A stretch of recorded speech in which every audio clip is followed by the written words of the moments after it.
कृपा साध्य। अगर ठाकुर जी की कृपा होगी तो आपका धन भी लग जाएगा, आपका बल भी लग जाएगा, कथा भी हो जाएगी। और आप चाहे जितना धन लगा लो, जितना बल लगा लो, ठाकुर जी का मन नहीं है तो कथा हो ही नहीं सकती है, कथा का क्रम हो ही नहीं पाएगा। कृपा साध्य है भागवत की कथा। ठाकुर जी की कृपा होती है। क्यों? आपको लगता है कि पंडाल खड़ा हो गया, व्यासपीठ विराजमान हो गई, भक्तजन इकट्ठे हो गए, व्यास जी आके कथा कह गए। अरे नहीं, इतनी जैसे कई बार बड़े शहरों में परमिशन लेनी पड़ती है नगर पालिका से कथा करने के लिए, पंडाल लगाने के लिए, ऐसे ही श्रीमद् भागवत जी को किसी शहर में प्रवेश करने के लिए ठाकुर जी श्री जी से आज्ञा लेनी पड़ती है। श्री जी ठाकुर जी आज्ञा देते हैं तभी भागवत जी किसी शहर में प्रवेश करके अपनी कथा का क्रम प्रकट करवाती हैं। उसी बहाने अब भागवत जी आई तो कोटा से हैं, यहां पर कोटा में कथा विश्राम करके यहां आई, पर हमें आपको लगा सहजी गाड़ी में रख के पोथी जी आ गई, पर नहीं। मूल बात यह है कि भागवत जी में विराजमान सारा परिकर आता है। जैसे हम कहीं घूमने जाते हैं तो बस भर के अपना परिवार लेके जाते हैं, ऐसी भागवत जी में देखो ध्रुव जी भी बैठ के आए, प्रहलाद जी भी बैठ के आए, ध्रुव जी का पूरा परिवार बैठ के आया, प्रहलाद जी का पूरा वंश खानदान बैठ के आया, भरत जी महाराज, जड़ भरत जी महाराज, सब लोग बैठ कर के आए। बीच में राम कथा आती है तो राम कथा के जितने परिकर सब लोग आए। फिर उसके बाद ठाकुर जी की कथा आती है तो श्री नंद बाबा, यशोदा मैया, बलभद्र, सुभद्रा बहन, रोहिणी मैया, ठाकुर जी, देवकी, वसुदेव, कंस भी, सब लोग एक ही बस में बैठ के आए हैं। एक का भी अगर मन नहीं होगा तो यात्रा कहीं ना कहीं रुक जाती है। बस में बैठे एक व्यक्ति बोल दे मुझे नहीं जाना, मैं नहीं जा रहा और मैं नहीं जाने दूंगा किसी को, कौन जा पाए? सोचिए, एक स्थान पर कथा होती है तो भागवत जी के प्रथम श्लोक से अंतिम श्लोक के बीच में जितने भी पात्र आते हैं सब एक साथ उस स्थान पर प्रकट होते हैं, सब एक साथ आते हैं। कितनी बड़ी कृपा है, ये बिना कृपा के संभव नहीं हो सकता। इसलिए ये उमिया माता की कृपा है। आपको लगता है कि आप कथा सुन रहे हैं, पर हमें ऐसा लगता है कि मां उमिया ही सुन रही हैं कथा, और वही विराजमान होकर के कथा का क्रम कर रही हैं। आज ठाकुर जी का जन्मोत्सव होना है तो कल पूरे ऊंझा में वर्षा करके साफ सफाई कर दी मैया ने। वो लाला आवे वारे हैं, चौक पुराव, मंगल गाओ, मोतीन से सब बिल्कुल पूरे ऊंझा को रात में साफ कर दिया। वैसे तो ऊंझा आपका साफ सुथरा ही है, हमने भैया इतना साफ छोटा शहर पहली बार देखा भारत में, इतना साफ सुथरा, इतनी शांति, इतनी साफ सफाई, इतने बढ़िया लोग भोजन पानी करके कथा में आते हैं। हमारे लिए तो थोड़ा दिक्कत वाला तो हो रहा है, 5-6 बजे हम भी प्रसाद पा लेते हैं। प्रसाद पाके जब कथा में आते हैं तो थोड़ा भारी भारी रहता है, लेकिन अच्छा है। अगर ये नियम रोज का बन जाए तो स्वास्थ्य कितना बढ़िया हो जाए। आयुर्वेद की आज्ञा है कि सूर्य अस्ताचल को चले जाएं, उसके बाद प्रसाद नहीं पाना चाहिए। सूर्य अस्त से पूर्व ही प्रसाद ग्रहण कर लेना चाहिए, और सूर्यास्त के बाद बस गतिविधि ऐसी होनी चाहिए कि अब शयन के लिए कब जाएं। अब यहां से कथा सुना के जाते हैं, इतने जग जाते हैं हम कि नींद ही नहीं आती। फिर कथाओं में जो जो भाव सुनाए वो सब मन में घूमते रहते हैं, मन में चलते रहते हैं। लेकिन आनंद है, खूब सुख के साथ हम यहां पर क्रम कर रहे हैं। आप लोग तो माध्यम बने हैं, पर वास्तव में आप जहां जहां से आए हैं वहां के नगर देवता, वहां के नगर क्षेत्रपाल, वहां के नगर ठाकुर जी आपके चित्त में बैठ के कथा सुनने आते हैं। कथा के मूल श्रोता ठाकुर जी ही हैं, ठाकुर जी आते हैं। क्यों? क्योंकि ठाकुर जी के चरित्र नहीं है ना, भक्तों के चरित्र हैं, भक्तों की लीला सुन रहे हैं। अब हम यहाँ श्री कल हितरवंश महाप्रभु का चरित्र सुना रहे थे, आप नहीं सुन रहे थे, ठाकुर जी सुन रहे थे। ठाकुर जी को भक्त चरित्र बहुत अच्छा लगता है। भक्तमाल जी के रचयिता हुए श्री नाभाजी महाराज। हम साल में एक बार भक्तमाल करते हैं जयपुर में, और फिक्स है जन्माष्टमी पर जयपुर में ही भक्तमाल होती है। इतना आनंद आता है, इतना सुख मिलता है भक्तमाल कहने में। पर इसका मतलब ये नहीं भागवत जी में नहीं है, भागवत जी भी तो भक्तमाल हैं, ये संस्कृत की भक्तमाल है। तो भक्तमाल के रचयिता श्री नाभाजी महाराज, नाभाजी महाराज की आज्ञा से श्री प्रियादास जी महाराज हुए हमारे वृंदावन में। राधा रमणीय वैष्णव थे, राधा रमण संप्रदाय से, गौड़िया वैष्णव संप्रदाय में राधा रमणीय गोस्वामियों से दीक्षित थे श्री प्रियादास जी महाराज। और आपको जान के आश्चर्य होगा, सहज ही देखो बात वार्ता आ गई, प्रियादास जी का शरीर कहाँ का था? सूरत, गुजरात, गुजरात के ही थे श्री प्रियादास जी महाराज। और उन्होंने भक्तमाल का प्रचार पूरे दशों दिशाओं में, जग जग में कर दिया। प्रियादास जी के जो दोहा हैं भक्तमाल के बड़े सुंदर हैं, कोई आएगा स्मृति में तो सुनाऊंगा आपको। तो प्रियादास जी महाराज भक्तमाल के प्रचारक भी कह लीजिए और भक्तमाल के विस्तारक भी कह लीजिए। उन्होंने विस्तार किया। नाभाजी ने जो भक्तमाल लिखी उसका और विस्तार श्री प्रियादास जी ने किया। उनका शरीर यहीं गुजरात का ही था। तो एक बार श्री प्रियादास जी महाराज ब्रज 84 कोस यात्रा कर रहे थे। अब हम आज बोलना नहीं चाह रहे कथा में, पर थोड़ा संकेत कर देते हैं। बहुत जल्दी प्यारे गिरधर लाल जी 84 कोस यात्रा पर जाने वाले हैं। 84 कोस यात्रा क्यों होती है? यशोदा मैया और नंद बाबा ने सवरे दई देवता मनाए, देवतान के यहां जा करके प्रार्थना कर। ब्रजभाषा बोले, समझ जाओगे भैया? समझो छे? हाँ ठीक है। ब्रजभाषा सारू छे, बहुत मीठी भाषा है ब्रजभाषा, समझने का प्रयास करना। हमको कितने सारे लोग बोल गए, बोले आप ऊंझा उत्तर गुजरात में कथा कर रहे हो। मैंने हाँ, वहां के लोग तो बहुत गुजराती वासी वक्ताओं को ही सुनते हैं। मैंने क्या के देखो, हमको सुन रहे हैं सब रे, हम तो ब्रजभाषा बोल रहे हैं। तो ब्रजभाषा बोल रहे हैं थोड़ी थोड़ी, अब तो आज से तो ब्रजभाषा ही आनी है कथा में। तो नंद बाबा यशोदा मैया के जब तक लाला नाए भयो, तो यशोदा मैया नंद बाबा ने सबरे देवतान को जाय करके प्रणाम करी। जगन्नाथ जी को प्रणाम कियो, बद्रीनाथ जी को प्रणाम कियो, गंगोत्री, यमुनोत्री, केदारनाथ, सब जगह प्रणाम कियो।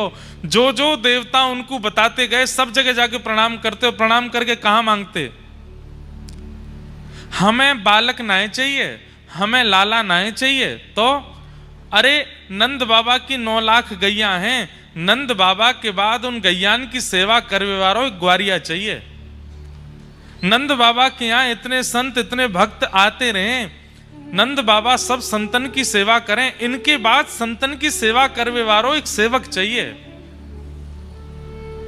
सोचिए, पुत्र की कामना कर तो रहे, पर पुत्र कैसा चाहिए? गौ सेवक, संत सेवक, भक्त सेवक।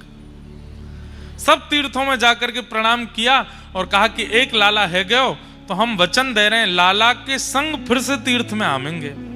लोग बाग तीर्थों में जाके ऐसी बोल देते हैं ना मनोकामना, ऐसी नंद बाबा यशोदा मैया ने सब तीर्थन में मनोकामना करी कि एक लाला है जाए, गैयान को सेवक, संतन को सेवक, तो वह लाला के संग हम तीर्थ करवे आवेंगे। ठाकुर जी को जन्म भयो। जैसे ही ठाकुर जी चलवे फिरवे बोलवे लायक भय, यशोदा मैया और नंद बाबा ने आपस में चर्चा करी, अब लाला चलन लगो, अब लाला बोलन लगो, अब हमें तीर्थ जानो चाहिए। चलो व्यवस्था बनाओ।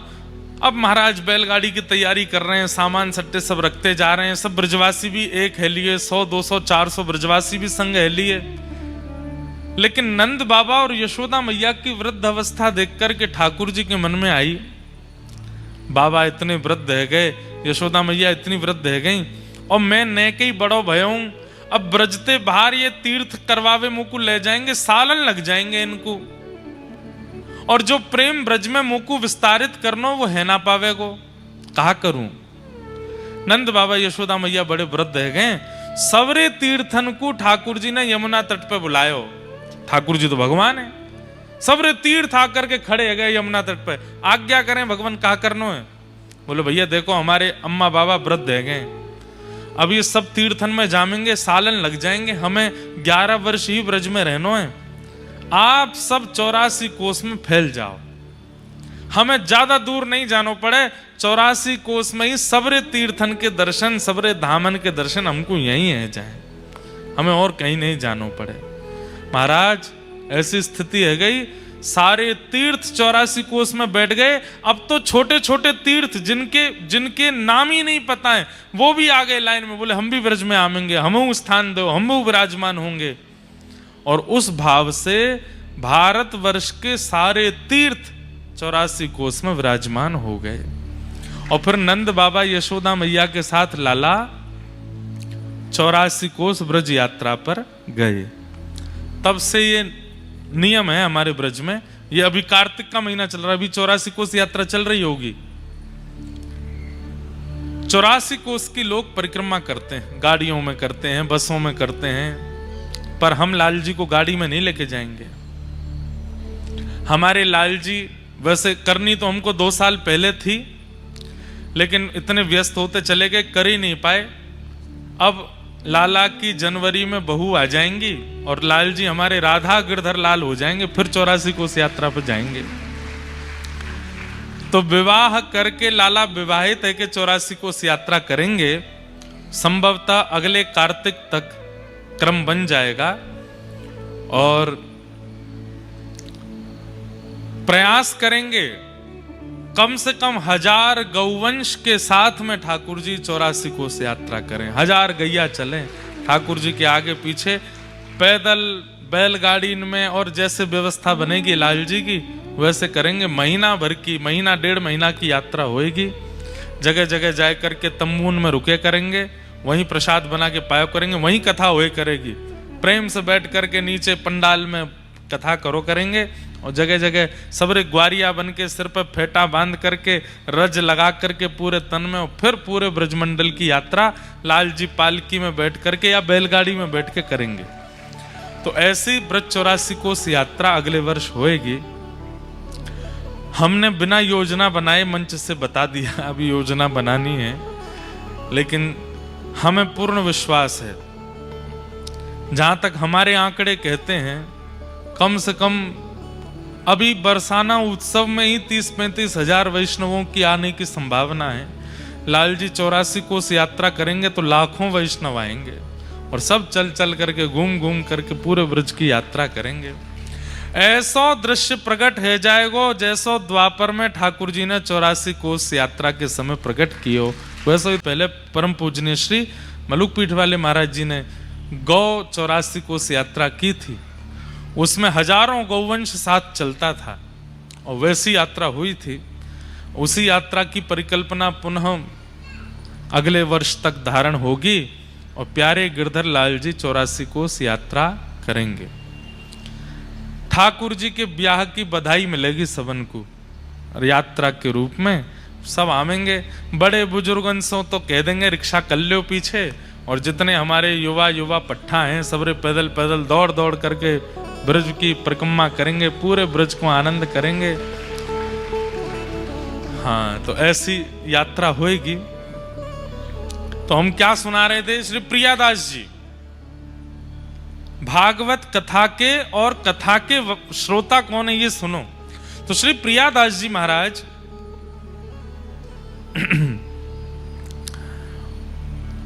उनके मन में आई कि मैं 84 कोस यात्रा करूं। कथा करते थे, भक्तमाल की बड़ी मधुर मीठी कथा करते थे। यात्रा करते करते आप पहुंचे हमारे ब्रजमंडल में, हरियाणा की सीमा से। जब आप दिल्ली से वृंदावन जाते हैं तो हरियाणा की सीमा पर व्रज का क्षेत्र जो पहला आता है उसका नाम है होडल। होडल, वहां पर शेख शाही भगवान है, उसके बाद आता कोसी कला। ठाकुर जी के नंद बाबा का खजाना कोस वहां विराजमान था, इसलिए उसको कोसी कला कहते हैं। तो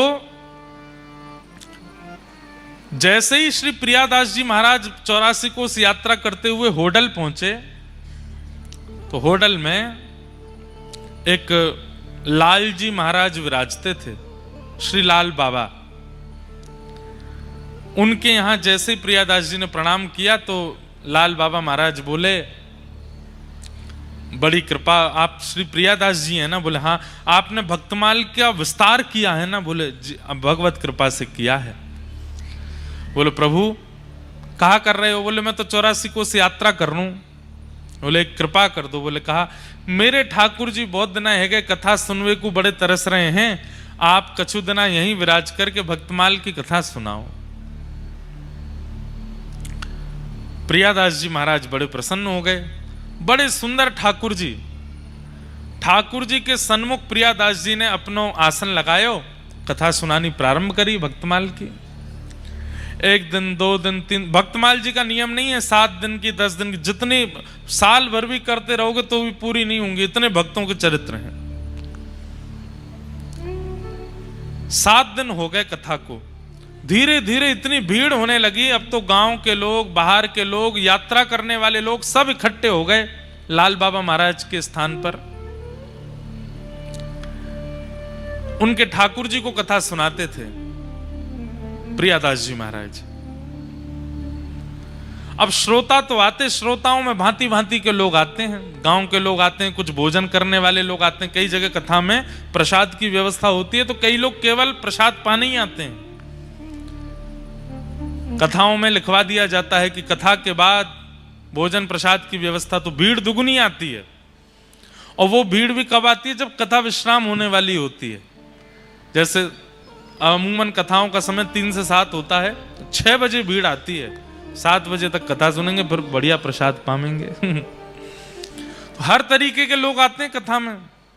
कई जगह चोर भी आते हैं। अब यहां प्रियादास जी कथा सुना रहे थे, उनमें ही सुई चोर आ गए। 4-5 चोर आकर के बैठ गए, प्रेम से कथा सुनने लगे। कथा सुनते सुनते एक दूसरे को कोहनी मारी, कथा में ज्यादा मन मत लगाओ, पेट पूजा करनी है, ढूंढो कोई सामग्री दिख रही है दूर दूर तक। अब बाबा जी का आश्रम, वहां कौन सी कोई सामग्री होती है? कुछ ऐसा विशेष था नहीं। सब जगह ढूंढ धाड़ करके इधर उधर देख करके देखा, कुछ मिला नहीं। एक चोर ने कही, भाई देखो और तो कुछ दिख नहीं रहा, वे पीले पीले वस्त्रों में भगवान बड़े चमक रहे हैं, और इनके पीछे चांदी का सिंहासन लग रहा है, नीचे चांदी की आरती, चांदी की थाली, चांदी की कटोरी, चांदी के बर्तन सब दिख रहे हैं। अभी ये तो हमको दिख रहे हैं, अंदर गर्भगृह में ना जाने कितनी सारी वस्तु होंगी। अगर इन ठाकुर जी की चोरी कर ली जाए तो आनंद आ जाएगा। सब ने मंत्रणा करी, कैसे करें? बोले उसके लिए तो एक काम करो, कथा के बाद प्रसाद पाके यहीं आश्रम में पहुंचा बर्तन करो, ऐसा दिखाओ कि हम सेवक हैं, कथा सुन के सेवा भी कर रहे हैं, तो महाराज जी रुकने की अनुमति दे देंगे। कथा सुनने के बाद प्रसाद पाकर के सब भक्तों को प्रसाद परोसा चोरों ने। बाबा जी देख रहे हैं, बोले वाह बढ़िया भक्त आए आज, परोसवाई करवा रहे हैं। और जाके महाराज जी से, महाराज जी और सेवा बताओ। बोले वहां गौशाला में गोबर उठवा दो। चारों दौड़ करके गए, गोबर उठवाया है। और सेवा बताओ। बोले बर्तन सब झूठे हो गए, बड़ी बड़ी कढ़ाई सामग्री बनी, हम धो देते हैं, तुरंत धो धा दे। महाराज जी बड़े प्रसन्न। अरे भैया तुम कहां जाओगे? आश्रम में ही तुमको गद्दा दे देते हैं, यहीं सो जाओ।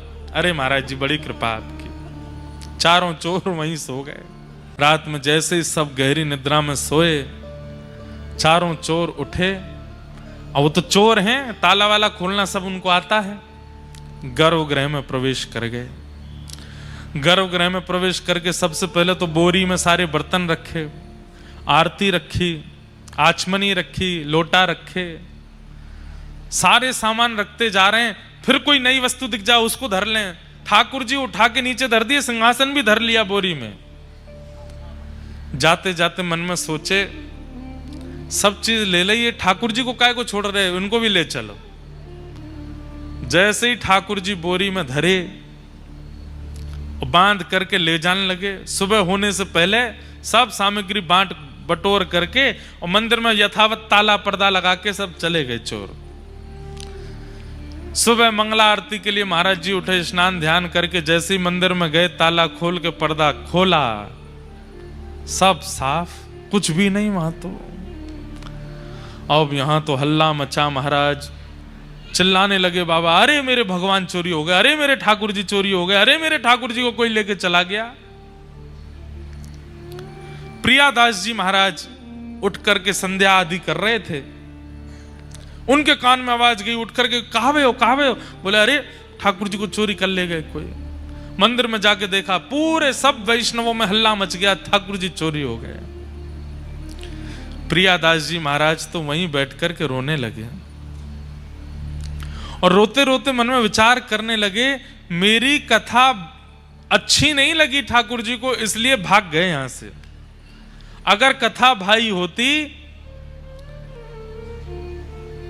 भैया हल्ला मत करो, चोर नहीं लेके गए हैं। चोर की क्या सामर्थ्य जो ठाकुर जी को लेकर चला जाए। ठाकुर जी को कथा इतनी चुभ रही थी कि अपने आप चोरों को बुला के उनके संग बैठ के चले गए ठाकुर जी। मेरी कथा के कारण हुआ। यदि मैं 84 कोस यात्रा करता रहता, कथा करने यहां नहीं रुकता, और मुझे भी थोड़ा सा मन में आ गया था कि मैं भी कथा वक्ता हूं, ठाकुर जी मेरी कथा सुनते हैं, इसीलिए ठाकुर जी चले गए। प्रियादास जी रोने लगे। और वहां स्थिति क्या चोरों की, चोर गए किलोमीटरों दूर दौड़ते हुए कि कहीं पीछे से कोई आ नहीं जाए, और एकांत में कहीं जाकर के अपना जो उनका ठिकाना था वहां पहुंच गए। पहुंच करके बोरी वगैरह नीचे धरी, नीचे धर के सब सामान वामान सब बाहर निकाल दिया। थक गए थे, कुछ भोजन प्रसाद पाया, बोले भैया सो जाओ, अब तो रात भर हम सोए नहीं है, थोड़ी देर 1 आध घंटा सो लें, उसके बाद चोरी का जितना सामान है सब आपस में बांट लेंगे। चारों चोर जैसे ही सोए, नींद आते ही जिन ठाकुर जी को चोरी करके ले गए वो तुरंत इनके स्वप्न में, चारों के स्वप्न में एक साथ प्रकट हुए, और प्रकट होकर के बिल्कुल क्रोध में भर के देखने लगे। ये चारों अपने ही स्वप्न में थर थर कांपे। बोले आप कौन? बोले मैं वही हूं जाको तुम बोरी में बांध के लाए हो, बोरी में धर के लाए हो, मैं वही हूं। अरे आप इतने क्रोधी क्यों हो रहे हैं? बोले अरे 1 दुख 2 दुख 3 दुख 4 दुख 5 दुख देता होगा व्यक्ति, तुमने तो मुझे असंख्य दुख दिया है, इतना दुख दिया है, इतना कष्ट दिया है, अभी जहां तुम सो रहे हो वहीं पृथ्वी फटेगी और तुम तीनों रसातल में जाके गिरोगे। के लिए आए हो, स्वयं ने भोजन प्रसाद पाके सो गए हो, और भोजन प्रसाद तो बहुत दूर की बात रही, वहां में प्रेम से कथा सुनना था। 7 दिन से इतनी बढ़िया लीला चरित्र भक्तों की सुना रहे थे श्री प्रियादास जी महाराज, और तुम लोग वहां से मुझे लिया है। अभी मध्याह्न का समय हुआ है, कथा प्रारंभ होने में 2 घंटे बचे हैं, जो समय से कथा शुरू होती है। मैं तुम्हें कह रहा हूं कि तुम सोच नहीं पाओगे इतना बुरा करूंगा तुम चारों के साथ में। अभी इसी वक्त मुझे लेकर के वहां जाओ। हाँ ठाकुर जी हम अभी उठ करके लेके, और सुनो सुनो सुनो, जितना सामान लेके आए हो मंदिर का वो सब भी लेकर के जाना, और अपराध किया है, कथा छुड़वाई है मेरी, तो दंड तो देना पड़ेगा। बोले तो क्या दंड है? बोले जब से तुमने चोरी करी है तब से आज तक जितना सामान तुम्हारे पास है वो सब भी बाबा को भेंट करके आओ वहां जाके, जहां से मुझे उठा के लाए हो। चोर तो तुरंत उठ गए, बोले जान प्यारी है, प्राण निकल जाएंगे। ठाकुर जी तुरंत चरणों में प्रणाम किया, सुंदर पालकी बनाई, पालकी में ठाकुर जी बैठाए। जितना सामान चोरी करके लाए थे वो एक रात में तो 1 बोरी भर के लाए, अब तो 15-20 बोरियां भर ली। क्यों? जितना सामान चोरी किया सब धर लिया। ले करके नाचते गाते हरे कृष्ण हरे राम कीर्तन करते हुए जा रहे हैं। वहां पे सब रो रहे थे। इतने में किसी ने अल्लाह के बाबा देखो ठाकुर जी आ गए, ठाकुर जी आ गए। तो देखे आहा पालकी में विराजमान होकर के ठाकुर जी बढ़िया उछल उछल करके आनंद करते हुए आ रहे हैं। बाबा ने तो उन चोरों के पांव छुए, जय हो भैया, पता नहीं कहां के मनुष्य चोर चोरी करके ले गए थे, तुम बढ़िया हमारे ठाकुर जी को बचा लाए उनसे। चोरों ने उल्टे चरण पकड़े, हम कोई अच्छे आदमी नहीं है बाबा, तो हम ही तो चोरी करके ले गए थे। तुम चोरी करके ले गए थे तो फिर वापस क्यों लिया है? पूरी कथा बताई। बोले ठाकुर जी स्वप्न में आए और स्वप्न में आकर के बोले मुझे वहीं लेकर के जाओ, सारी सामग्री लेके जाओ और पूर्व में जितनी चोरी करी है वो सामान भी मंदिर में चढ़ा करके आओ। बोले ठाकुर जी ने आज्ञा की थी कथा शुरू हो उससे पहले पहले हमें पहुंचा देना, नहीं तो पृथ्वी फट जाएगी। प्रियादास जी ने जैसे ही सुना कि ठाकुर जी कथा सुनने के लिए वापस आए हैं, तुरंत ठाकुर जी को हृदय से लगा लिया और ठाकुर जी को वचन दे दिया, नाथ अब ये चोर तो यहीं रहेंगे, इनको भी भगत बना देंगे, सब सामान जो है ठीक है। अब जब तक संपूर्ण भक्तमाल पूरी नहीं हो जाएंगी, पहले तो ऐसा मन था कि 10-12 दिन में कथा करके चले जाएंगे, लेकिन अब जब तक पूरी कथा नहीं हो जाएंगी तब तक हम कथा आपको सुनाते रहेंगे, पूरी भक्तमाल आपको सुना करके तब यहां से आगे जाएंगे। आज भी 84 कोस की यात्रा में उन ठाकुर जी के दर्शन होते हैं जिन्होंने पूरी भक्तमाल स्वयं बैठ करके सुनी और चोरंते लड़ झगड़ के वापस आए गए। मुंह वापस छोड़ के आओ, मुंह कथा सुननी है पूरी।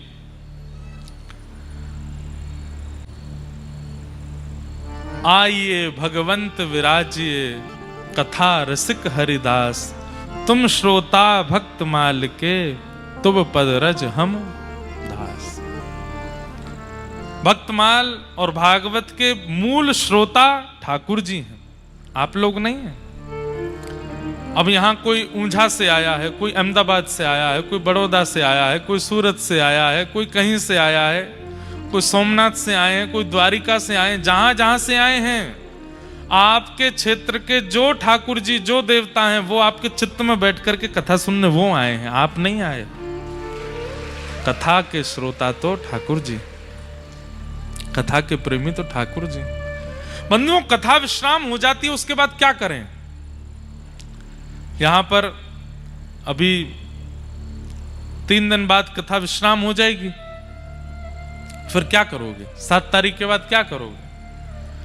8 तारीख के बाद नियम बना लीजिए, नित्य ठाकुर जी को एक प्रसंग सुनाया कीजिए। अब प्रसंग ठाकुर जी को सुनाना है तो उसके लिए स्वयं भी तो सुनना पड़ेगा। तो पहले स्वयं सुनो और फिर अपने ठाकुर जी को जब रात्रि शयन कराते हो, देखो सुबह का श्रृंगार अच्छा नहीं कर पाते, कोई दिक्कत नहीं। ठाकुर जी को मुकुट टेढ़ा मेढ़ा हो जाता है, कोई बात नहीं। ठाकुर जी की प्रसादी इतनी बढ़िया नहीं बना पाते, कोई बात नहीं। अंत भला तो सब भला। अपनी शयन की सेवा बहुत सुंदर कर लीजिए और हम बता रहे हैं रचना कैसी करो। रात्रि में जब ठाकुर जी को शयन कराते हैं उस समय जो ठाकुर जी का मंदिर है, कक्ष है, सारी वहां की लाइटें बंद कर दो, सुंदर 2-4 दिया जलाओ। दिया जला करके बिल्कुल शांति हो, जैसे नंद भवन में ठाकुर जी सोते हैं वैसे सुभाओ।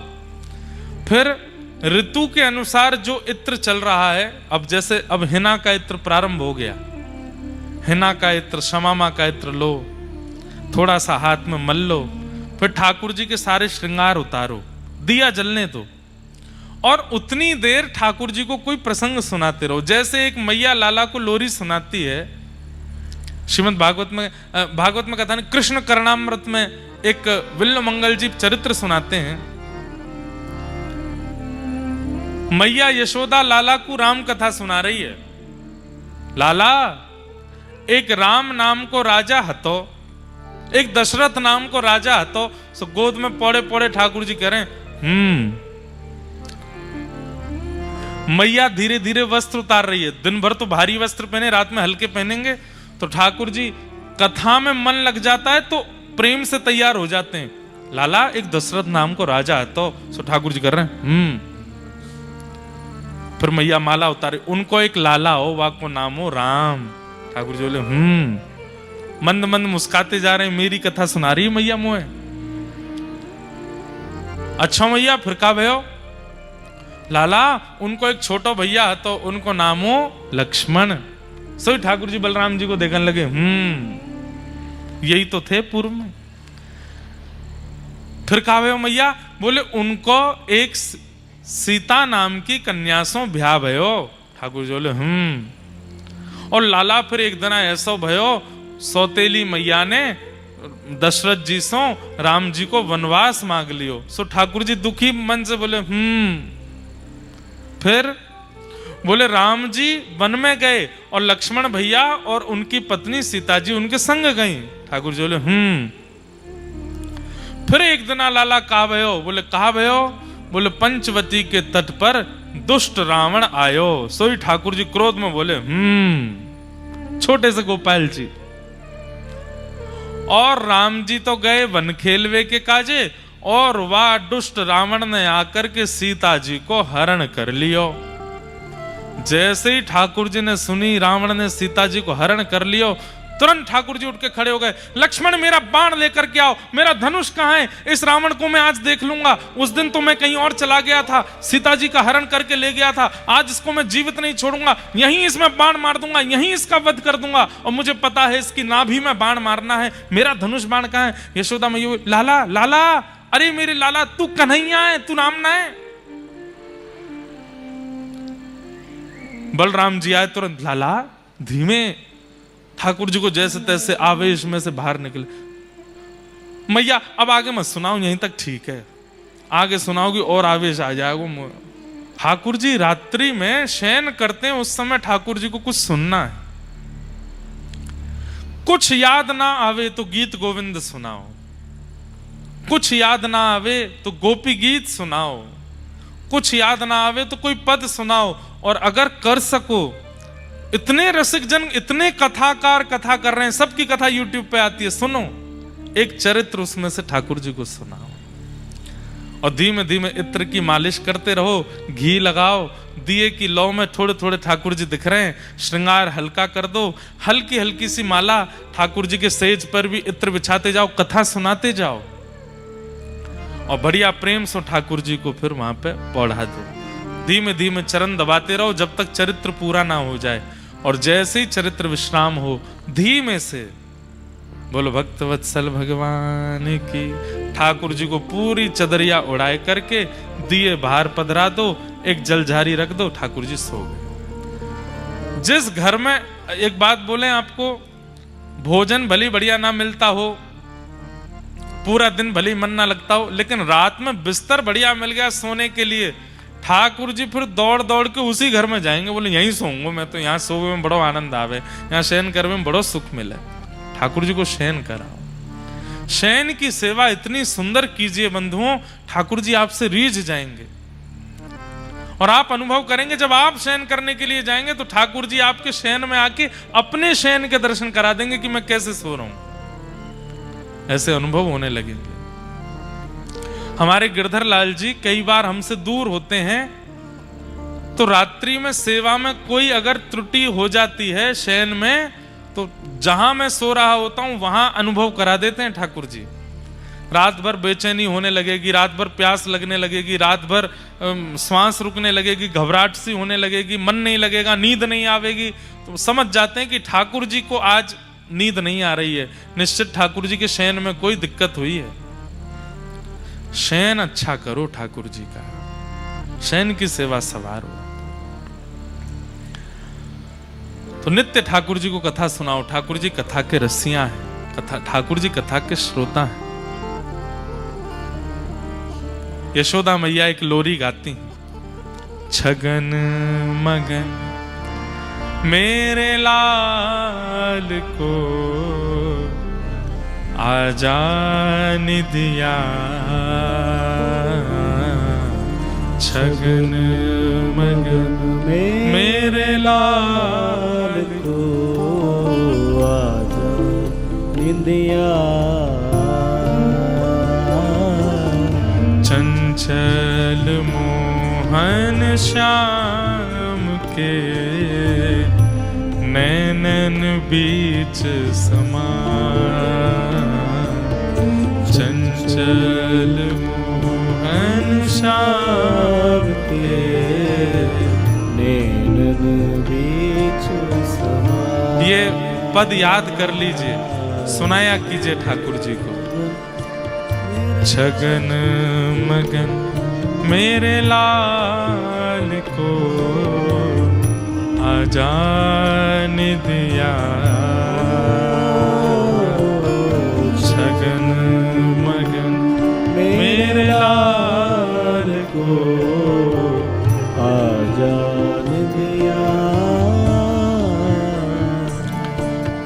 चंचल मोहन श्याम के नैनन बीच समा, चंचल मोहन श्याम के नैनन बीच समा। आजारी निदिया लाल को, आजारी निदिया लाल को, आजारी निदिया लाल को, आजारी निदिया लाल को। मैया रही तो कुसुला, छगन मगन मेरे लाल को, आजा निदिया,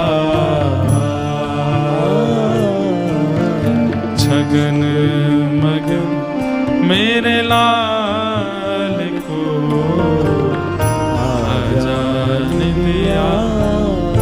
और एक सेवा और कीजिए, ठाकुर जी की शयन सेज अलग बनाइए, एक सुंदर छोटा सा पलंग बनवाइए, उस पर सुंदर सी एक गद्दी हो और खूब सारी छोटी छोटी तकियां हों। एक तकिया में ना, आप कहोगे ठाकुर जी इतने लाडले क्यों हैं, एक तकिया में क्यों नहीं सो रहे हैं? भैया हम दिन भर कभी बेड पे लेटते हैं, कभी सोफा पे बैठ जाते हैं, कभी कहीं पर, पूरे दिन ठाकुर जी ऐसे ही बैठे रहते हैं, एक ही मुद्रा में रहते हैं। थक गए होंगे, दुनिया को दर्शन देने के लिए हम पर कृपा करने एक ही मुद्रा में रहते हैं, बिल्कुल नहीं बदलते। कम से कम रात्रि में ठाकुर जी सहज हो जाएं। खूब सारी छोटी छोटी तकिया चारों तरफ रखो, आपके ठाकुर जी जितने बड़े उसके अनुकूलता से। अब पता चली ठाकुर जी इतने से तकिया धर दे, इतनी बड़ी। ठाकुर जी कह रहे तकिया ना पहाड़ है, यहाँ पर जाके गैया चरायाऊंगा मैं। छोटे ठाकुर जी छोटी छोटी तकिया चारों तरफ, दो चरणों के पास, दो घुटनों के पास, दो कमर के पास, दो हाथों के पास, एक सर के नीचे, ऐसे चारों, और सब पे इत्र लगाओ। और ज्यादा कसैले वस्त्र नहीं होने चाहिए उनके ऊपर, जैसे अभी हमने पहना ये भी थोड़ा कसैला है, सूती होना चाहिए जिससे ठाकुर जी को स्पर्श में कष्ट ना हो। ठाकुर जी अगर चैन से शयन कर गए ना, सबरे संकट दूर रह जाएंगे, जीवन के जितने भी हैं सब ठाकुर जी मंगल कर देंगे। भैया ऐसी नींद सुहावे या कि जय हो, बलिहारी जाऊं, द्वारिका से भी ठाकुर जी आपके घर आ जाएंगे, जगन्नाथपुरी से भी आपके घर आएंगे। ठाकुर जी रात्रि में मंदिर बंद होते ही ढूंढते हैं, मंदिर बंद होते ही ठाकुर जी ढूंढते हैं कौन के घर सबसे सुंदर सैया सजी है, वहीं सोवे जाएंगे। आज सैया बनाओ ठाकुर जी के। सोवे कन्हैया पालनो, वाकी है छवि अविलास। सोवे कन्हैया पालनो, वाकी छवि अविलास। हो आंगन की शोभा मेरो, मनमोहन घन श्याम। आंगन की शोभा मेरो, मनमोहन घन श्याम। हे आजारी निदिया लाल को, आजारी निदिया लाल को, आजारी निदिया लाल को, आजारी निदिया लाल को। मैया रही तो कुसुला, छगन मगन मेरे लाल को, आजान दिया। छगन मगन मेरे लाल को आजान दिया, चंचल मोहन श्याम के नैनन बीच समा, चंचल मोहन श्याम के नैनन बीच समा। आप में से जो सो गए हों वो उठ जाओ। कहीं हमें तो मुझे बीच लोरी में डर लगा, मैंने कोई ये नहीं सो जाए सुन करके। तो ठाकुर जी की शयन की सेवा खूब मधुर। हम तो देखो कुछ ना कुछ बताते ही रहेंगे। एक दिन हम कह रहे थे कि ठाकुर जी को माला की सेवा बहुत प्रिय है। अभी वहाँ कोटा की कथा में मैंने कहा था, अपने घर में अपने हाथ से तुलसी जी लगाओ, उनकी स्वयं सेवा करो। अपने घर में अपने हाथ से पुष्प की बगिया लगाओ, उसमें प्रकट होने वाले पुष्प स्वयं चयन करके उससे सुंदर माला बना के ठाकुर जी को पहनाओ। ठाकुर जी कहते हैं या के बाद तू कछु मत करे, यही सेवा से मैं बहुत प्रसन्न हूं कि तू अपने हाथ से सुंदर बगीचा के पुष्प तैयार करके मुंह को माला बना के पहनावे। लेकिन वो कई लोगों की माला ऐसी होती है कि धागे में माला एक पुष्प से दूसरे पुष्प के बीच के धागे दिखते हैं, ऐसी नहीं, सुंदर होनी चाहिए। सुंदर पुष्प की माला की ठाकुर जी दौड़ के आमे कि मुंह को धारण करा। मैं तो याके काजे तरस गए हो। ठाकुर जी को माला धारण करना बहुत प्रिय है। और एक और बात, जब माला जी बनाते हैं उस समय प्रत्येक पुष्प में एक भक्त का स्मरण करना चाहिए। ठाकुर जी देखो, अब आपकी माला में श्री सूरदास जी महाराज आ रहे हैं, सूरदास जी विराजमान हो रहे हैं। अब भक्तिमती मीराबाई आ रही हैं, अब श्री नरसिंह मेहता जी आ रहे हैं। अब आप जितने भक्तों का स्मरण करके माला बनाओगे, ठाकुर जी माला पुष्प थोड़ी चाहिए, ठाकुर जी उतने भक्तों को धारण करके खड़े होते हैं दर्शन में और ठाकुर जी प्रसन्न हो जाते हैं। आपके दो काम होंगे, ठाकुर जी को माला भी पधरा दोगे और भक्त स्मरण से हृदय पवित्र भी हो जाएगा। अनेक सेवाएं हैं, जो भावे उस भाव से सेवा करो ठाकुर जी की। कल हम सब ने महाभारत के कुछ प्रसंगों को श्रवण किया, तत्पश्चात भीष्म पितामह ने भगवान की स्तुति गाई। भगवान अब हस्तिनापुर के राज सिंहासन पर युधिष्ठिर जी को विराजमान करा करके द्वारिका को प्रस्थान कर गए। कुछ समय बाद उत्तरा के गर्भ के बालक ने जन्म लिया और वही बालक परीक्षित कहलाया। परीक्षित से मिलने के लिए भगवान भी पधारे। धीरे धीरे परीक्षित बड़े हुए। पांडव स्वर्गारोहण को प्रस्थान करके परीक्षित को राज्य गद्दी पर बिठा गए। परीक्षित से एक दिन एक अपराध बन गया। अपराध कैसे बना?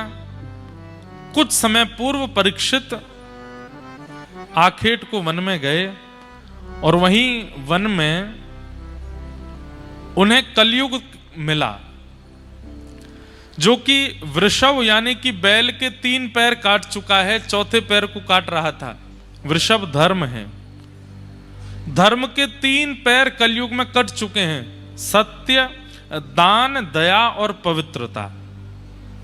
दान, दया और पवित्रता, ये 3 चरण कलयुग धर्म के कलयुग में नहीं है।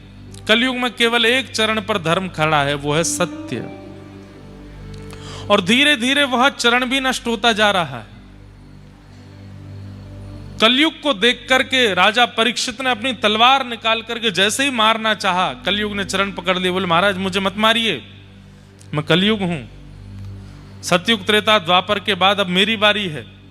परीक्षित बोले अभी तो सतयुग द्वापर चल रहा था, तुम कब आए? बोले भगवान कृष्ण जिस दिन अपनी लीला पूरी करके गए उसी दिन मेरा आगमन हुआ। परीक्षित जी महाराज बोले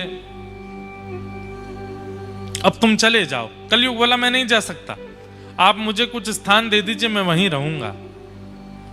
और 5 स्थान प्रदान किए कलयुग को। द्यूतम, सूना, द्यूतम, पानम, स्त्रियः, सूना, ये 4 स्थान पहले प्रदान किए और 5वें स्थान के रूप में जात रूप मदात प्रभो। कौन कौन से 5 स्थान है कलयुग के? जुआ, धन को गलत स्थान पर गलत प्रकार से व्यय करने वाले लोग कलयुग को आमंत्रण दे रहे हैं,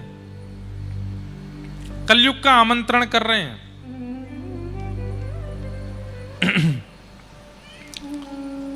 इसलिए धन कहां व्यय होना चाहिए, कब व्यय होना चाहिए, कैसे व्यय होना चाहिए, उसका विचार करना चाहिए आपको। गंभीर प्रसंग है, ध्यान से सुने।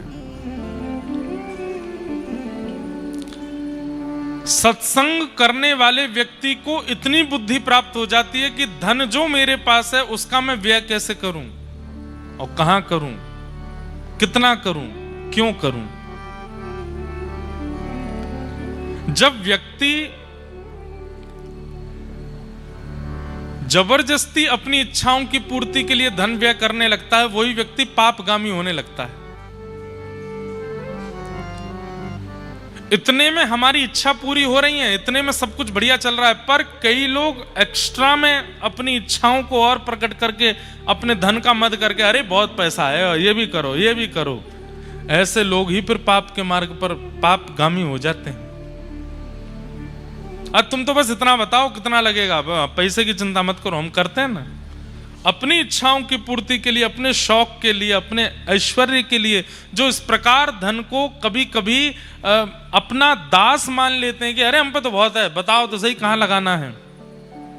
ऐसे लोगों का धन ही उनकी बुद्धि विकृत करता है आगे चल के। इसलिए धन के प्रति कभी ऐसी भावना मत रखना, हम पे तो बहुत है, हम तो ये कर देंगे, वो कर देंगे, ऐसा कर देंगे। अपनी इच्छाओं के लिए, सुखों के लिए, व्यंजनों के लिए, ऐशो आराम के लिए कभी भी इस प्रकार धन का व्यय मत करना। हाँ, गौ सेवा की बात आवे, अनुष्ठान की बात आवे, भगवत सेवा की बात आवे, कुछ अनाथ बालकों की सेवा की भाव आवे, वृद्धाश्रम में सेवा की भाव आवे, कहीं भी सेवा के भाव में आवे, वहां बढ़ चढ़ के आना चाहिए। हम लोग उल्टे हैं, इच्छाओं की पूर्ति के लिए, ऐशो आराम के लिए हम ये कह देते हैं अरे तुम तो बस बताओ कितना चाहिए, हम देते हैं ना। और जब सेवा की बात आती है बोले इतना ही ले लीजिए, अब इतने थोड़ी लगते हैं सेवा में, इतने से ही हो जाए। कभी आपने ऐसा सुना कि किसी गौशाला में, किसी विवाह उत्सव में, या किसी अनाथालय में, या किसी सेवा आश्रम में किसी ने 150 करोड़ 200 करोड़ दान किया हो? बहुत कम सुनने में मिलता है।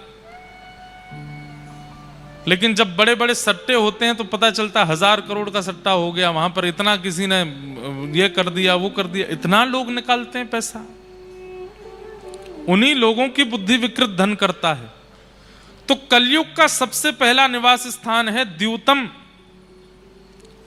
द्यूतम का मतलब जुआ होता है, और द्यूतम का दूसरा अर्थ अगर मैं लगा दूं तो वो यह भी होता है धन का असद प्रकार से व्यय करना, गलत तरीके से खर्च करना।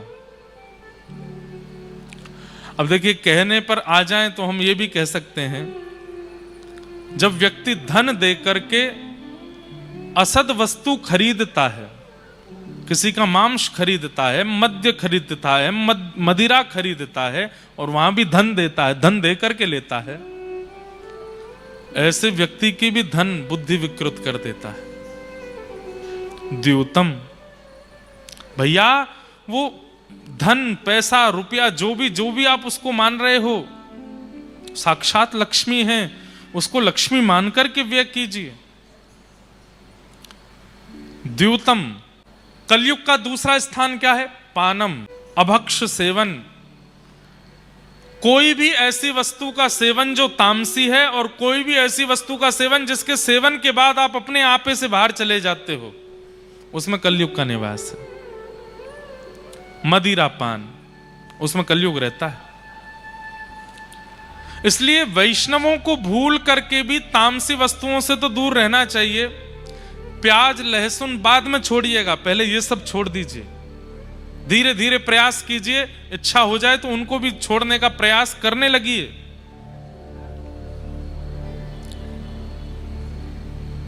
मद्यपान, ये तो करना ही नहीं चाहिए। द्यूतम पानम। तीसरा आता है पर स्त्री पर पुरुष संग। पर स्त्री और पर पुरुष के प्रति दृष्टि नहीं रखनी चाहिए। यदि रखते हैं तो उससे भी कलयुग का प्रभाव पड़ेगा।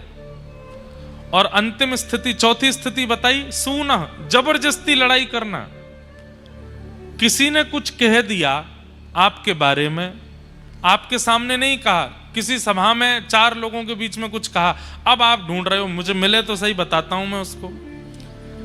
मतलब लड़ने के लिए तैयार बैठे हो। अरे ठीक है, उसका मुंह, उसकी बातें कह दिया, छोड़ो, जाने दो। पर ये लेट गो वाली स्थिति जिनके मन में नहीं होती, जो अपने मन में लेके बैठ जाते हैं, नहीं मैं तो इसका बदला लेके रहूंगा, इससे लड़के रहूंगा, इससे बात करके रहूंगा, इसने ऐसा कैसे कहा, यूं कैसे कह दिया, ये वैष्णव का स्वरूप नहीं। जो जबरदस्ती हिंसा की ओर भागे, कलेश की ओर भागे, लड़ने के लिए तत्पर बैठा रहता हो, उस पर भी कलयुग का प्रभाव होता है। कहते हैं ना कि जैसे ही आप अपने आप को एक्टिव कर लेते हो किसी रोग को ग्रहण करने के लिए, वो रोग आप पर तभी आक्रमण करता है। ऐसे ही कलयुग ताकता रहता है कि आपको कब क्रोध आए और आप लड़ने के लिए कुछ अपशब्द बोलना प्रारंभ करो, थोड़े क्रोध में भर करके लड़ने के लिए जाओ, कलयुग उसी समय प्रविष्ट हो जाता है चित्त में। वो आपके एक्टिव होने का वेट करता है बस। इसलिए चाहे जो हो जाए, शांत रहिए, अपनी स्थिति को। वैष्णव का स्वरूप है, वो विवाद नहीं करता, वो संवाद करता है, विवाद में नहीं पड़ता। और कहीं विवाद प्रकट हो रहा हो, वैष्णव हाथ जोड़ करके, अपनी गलती नहीं होती फिर भी मान करके वहां से चला जाता है। ठीक है भैया, मेरा अपराध, मैं मानता हूं, जा रहा हूं। ये वैष्णव का स्वरूप है। वो लड़ता नहीं, झगड़ता नहीं। द्यूतम पानम स्त्रियः सूना। और अंतिम लक्षण क्या बताया? बिना मेहनत के कमाया गया धन, अनीति से कमाया गया धन। ये 5 स्थान हैं कलयुग के। जुए में, मद्यपान में, परस्त्री पर पुरुष संग में, हिंसा में और बिना मेहनत के कमाए गए धन में। इन 5 स्थानों में कलयुग का निवास है। अगर आप अपने ऊपर विचार करेंगे तो इन 5 में से कहीं पर हमने एक बार तो प्रवेश किया है। इसीलिए आज कलयुग का प्रभाव हमारे ऊपर है। कई लोग हैं, उनको आप कथा तक खींच लाते हो, चल सुनेगा क्यों नहीं, बाहर से ही लौट जाते हैं, नहीं मुझे नहीं सुनना। मंदिर में बाहर से ही लौट जाते हैं। कई लोग ऐसे होते हैं कि उनको धार्मिक स्थानों से ही कुछ होने लगता है, एलर्जी सी हो जाती है, भागते हैं। इसका मतलब क्या है? ये 5 विकार ही उनके चित्त में इतने प्रगाढ़ हो चुके हैं कि उनको आने नहीं देते, उनको बैठने नहीं देते, उनको सुनने नहीं देते। और कई लोग आ भी जाते हैं तो कथा में बैठे बैठे केवल वक्ता के द्वारा कही गई बातों में कटाक्षी करते रहते हैं। ऐसे कैसे हो गया, इन्होंने ये बात कैसे कह दी, ठाकुर जी ने ऐसे कैसे कर दिया, ये कैसे हो गया। वो सब पर प्रश्न चिन्ह ही लगाते रहते हैं। जिज्ञासा नहीं है उनकी, तर्क है, कुतर्क है। यह भी 5 स्थानों पर प्रवेश का प्रभाव होता है, ठाकुर जी के प्रति अविश्वास।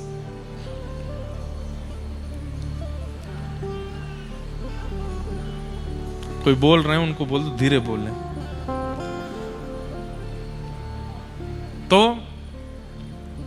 राजा परीक्षित ने ये 5 स्थान कलयुग को दे दिए।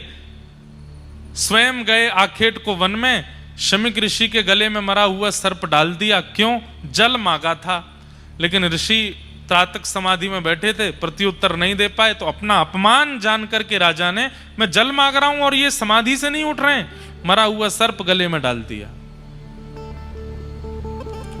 अपमान का बोध भी उसको होता है, लिख लीजिएगा, अपमान का बोध भी उसको होता है जिसको सम्मान की बहुत इच्छा होती है। जो सम्मान का बहुत भूखा होता है, उसी व्यक्ति को जगह जगह अपमान लगता रहता है। यहां मेरा अपमान कर दिया, यहां मेरे से यूं कह दिया, मेरे से वहां पे ऐसे कर दिया। हर घर में एक ऐसा व्यक्ति होता है, उसका सब जगह अपमान ही होता है। आप कल ब्याह में गए थे, सब बढ़िया क्या बढ़िया, कुछ नहीं, द्वार पर खड़े रहे, हमसे कोई पूछने नहीं आया। छोले भटूरे से करे थे, पर मैंने नहीं खाए। क्यों नहीं खाए? किसी ने पूछा ही नहीं। सोफा रखा था पर मैं नहीं बैठा। क्यों नहीं बैठे? किसी ने आके कहा ही नहीं कि तशरीफ फरमाइए। कई लोग इतनी जल्दी अपना अपमान मान लेते हैं कि बस पूछिए मत। देख लिया मुझको लेकिन प्रणाम नहीं किया मेरे पास, एक बार भी झुका नहीं मेरे सामने आके, आपका बेटा बहुत बिगड़ गया है। मुझे देख लिया था उसने, लेकिन कहीं प्रणाम ना करना पड़ जाए इसलिए झुका नहीं। कई लोगों को अपमान, बात बात पर अपमान का बोध होता रहता है। ऐसे लोगों को, जिनको सम्मान की बहुत इच्छा होती है, बहुत जल्दी अपमान हो जाता है उनका। सबसे बढ़िया जीवन बताएं, सम्मान की इच्छा ही मत रखो, सम्मान की बिल्कुल इच्छा मत रखो। इसका प्रतिफल क्या मिलेगा पता है? अगर कोई जानबूझ के भी अपमान करेगा तो आपको पता ही नहीं चलेगा कि आपका अपमान किया गया। चार लोग आके आपको बताएंगे, अरे भैया तुम्हारा अपमान किया, तुमको अच्छा अपमान किया था क्या? मुझे तो पता ही नहीं चली भाई। क्यों? सम्मान की इच्छा ही अपमान का बोध करवाती है। और जिसको सम्मान की इच्छा ही नहीं, उसका दुनिया में चाहे कितना अपमान कर दो उसको नहीं पता चलता। ऐसे बनो, सम्मान की इच्छा मत रखो।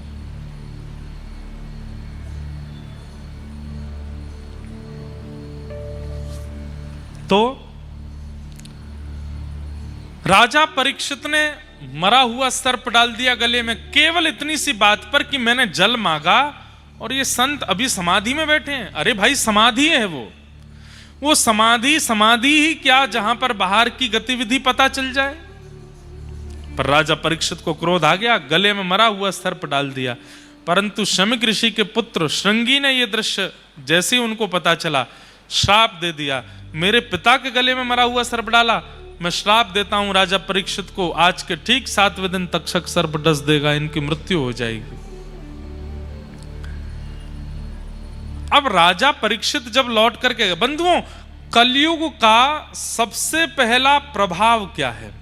आपके ऊपर कलयुग का आक्रमण आ चुका है। इसके सिम्टम्स क्या हैं? जैसे कोविड के सिम्टम्स थे, छींक आना, खांसी होना। कोविड काल याद है? 2020 में घर में अगर कोई कमरे में छींका तो सारा घर इकट्ठा होता है। तेरे को छींक आई रे, कहां गया था तू? कहीं नहीं गया भाई, ऐसे ही आ गई। हाथ धो के आ, पहले हाथ धो रहा है तू, मास्क लगा के 3 दिन मास्क में घूम। फिर माता जी उसके आगे पीछे घूमती थी, तुझे हींग की खुशबू आई कि नहीं आई? मैंने हींग का छौंक लगाया, हाँ माँ आई थी। हाँ तो भगवान बोले ठीक है। घर में बड़ा आनंद आया था कोविड के टाइम पे। मैया भोजन बनाती, जानबूझ करके नमक ज्यादा डालती, स्वाद आ रहा है कि नहीं। जैसे ही प्रसाद पाते सब बोलते बड़ा नमक है, भगवान बोले बहुत बढ़िया भैया, सब ठीक है, स्वाद आ रहा है सबको।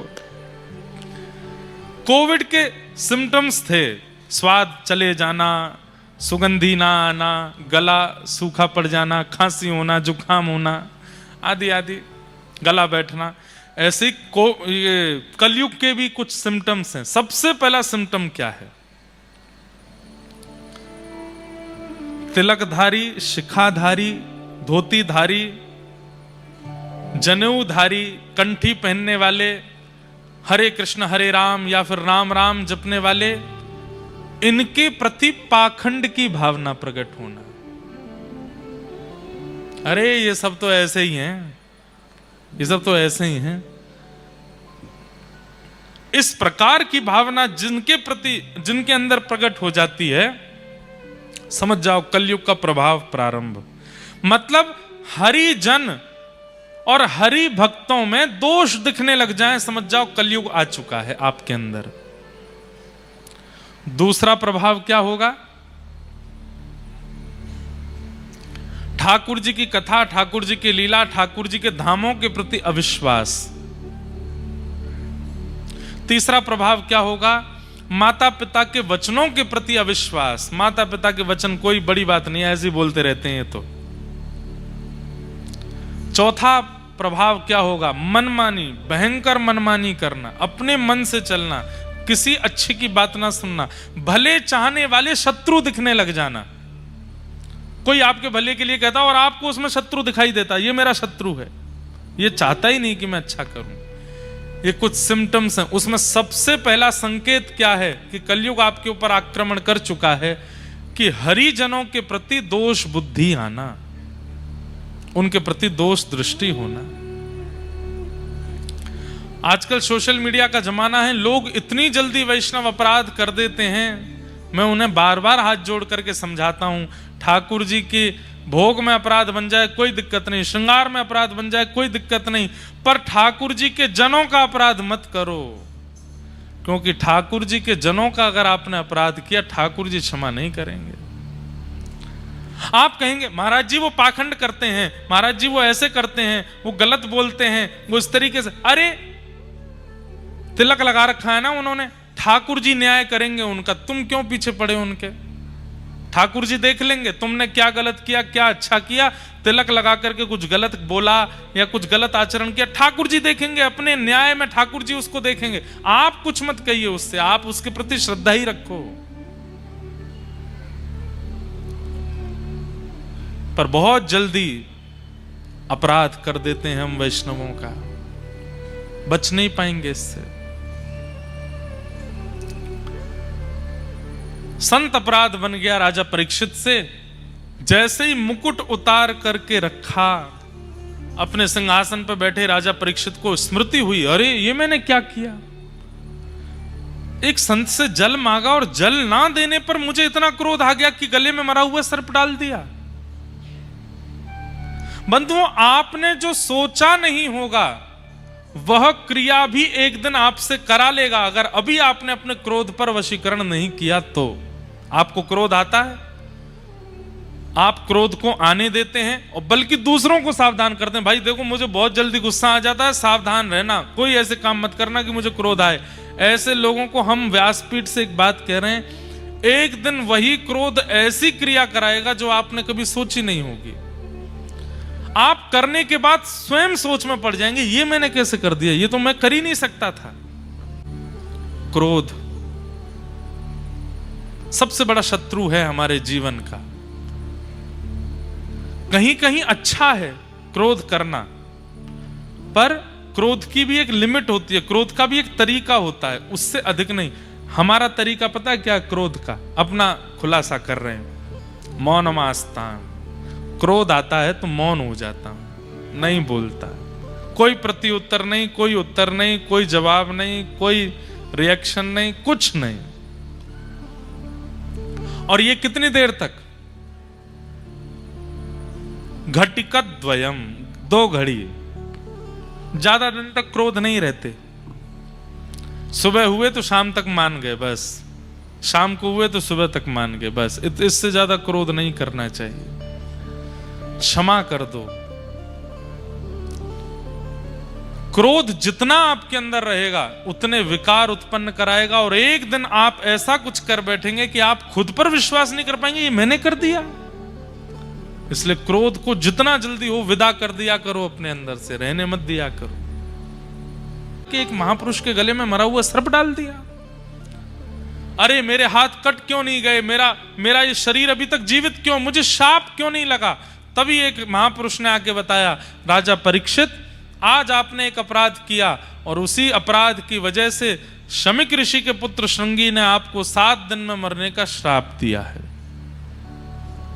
अपने लिए श्राप सुनकर के राजा परीक्षित दुखी नहीं हुए, अपने पुत्र जन्मेजय को राज्य गद्दी पर बिठाया, बोले मैं अधिकारी हूं इस श्राप का, मैंने गलती की है, निवारण भी मैं ही करूंगा। और निकल गए गंगा के तट पर। अनेक संत जन इकट्ठे हुए, सब संतों से जाकर के, क्योंकि राजा थे ना, इनको मरने का श्राप लगा, ये बात सुनकर के असंख्य संत इकट्ठे हो गए। सब संतों के चरणों में राजा परीक्षित ने प्रणाम करते हुए कहा कि भगवान, मैं अब आप सबके प्रणाम में, सम्मान में बहुत समय व्यर्थ नहीं करूंगा, मेरे जीवन के केवल 7 दिन बचे हैं, कृपा करके म्रियमाण व्यक्ति की मुक्ति का उपाय क्या है, कृपा करके मुझे बताइए। जिसके जीवन के केवल 7 दिन बचे हैं उसको अपनी मुक्ति के लिए क्या करना चाहिए, मुझे जल्दी से इसका निवारण बताइए। सब संत अलग अलग उत्तर देने लगे, लेकिन कोई प्रमाण नहीं दे पाया। तभी उस सभा में श्री सुखदेव जी का आगमन हुआ। सब लोग हाथ जोड़ के प्रणाम करो। भागवत के प्रमुख वक्ता श्री सुखदेव जी महाराज कि तत्रा भवद भगवान व्यास पुत्रो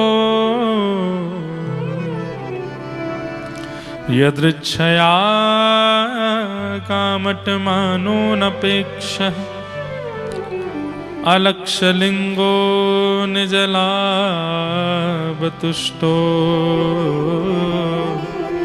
व्रतस्य बालैरवधूतभेष।